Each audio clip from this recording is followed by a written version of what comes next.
మధ్య ధమాకా. వాల్తేరు వీరయ్యతో ట్రాక్ ఎక్కినట్లే కనిపించిన రవితేజ తరువాత మళ్లీ గాడి తప్పారు. గతేడాది మిస్టర్ బచ్చన్ 10 కోట్లు దాటలేదు. గోపీచంద్ విశ్వం సినిమాకు టాక్ బానే వచ్చిన ఆడియన్స్ థియేటర్స్కు రాలేదు. నితిన్, కళ్యాణ్ రామ్ ట్రాక్ తప్పి చాలా ఏళ్లైంది. మరి వీళ్లంతా ఫామ్లోకి ఎప్పుడొస్తారో చూడాలి.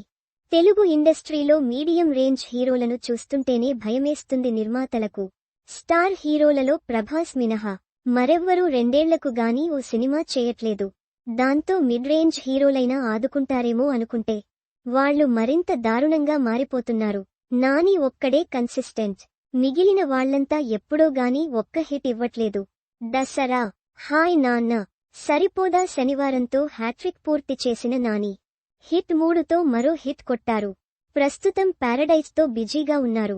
ఇక విజయ్ దేవరకొండ కెరీర్ ఏమంత గొప్పగా లేదిప్పుడు. ఖుషీ పర్లేదు అనిపిస్తే ఫ్యామిలీ స్టార్ దారుణంగా ముంచేసింది. ప్రస్తుతం రౌడీ బాయ్ ఆశలన్నీ కింగ్డమ్ పైనే ఉన్నాయి. జూలై 31న విడుదల కానుంది ఈ చిత్రం. దీని తర్వాత రాహుల్ సంక్రీత్యన్ సినిమా రౌడీ జనార్దన లైన్లో ఉన్నాయి. మీడియం రేంజ్ హీరోలే కదా అని తక్కువగా అంచనా వేయడానికి లేదు. వాళ్ల సినిమాలు క్లిక్కైతే 100 కాదు 200 కోట్లు వస్తాయి. హనుమాన్ సినిమా దీనికి నిదర్శనం. దీనికి 300 కోట్లు వచ్చాయి. కానీ భారీతనం, బడ్జెట్ పై పెట్టే ఫోకస్లో కాస్త కూడా కథపై పెట్టట్లేదు మన హీరోలు అంటూ విమర్శలు వస్తున్నాయిప్పుడు. మొన్న తమ్ముడు సినిమాకు కనీసం ఓపెనింగ్స్ రాలేదు. అలాగే వరుణ్ తేజ్ మట్కాకు కూడా.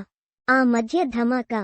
వాల్తేరు వీరయ్యతో ట్రాక్ ఎక్కినట్లే కనిపించిన రవితేజ తరువాత మళ్లీ గాడి తప్పారు. గతేడాది మిస్టర్ బచ్చన్ 10 కోట్లు దాటలేదు.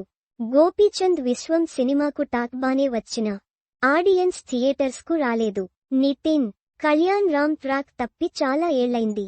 మరి వీళ్లంతా ఫామ్లోకి ఎప్పుడొస్తారో చూడాలి.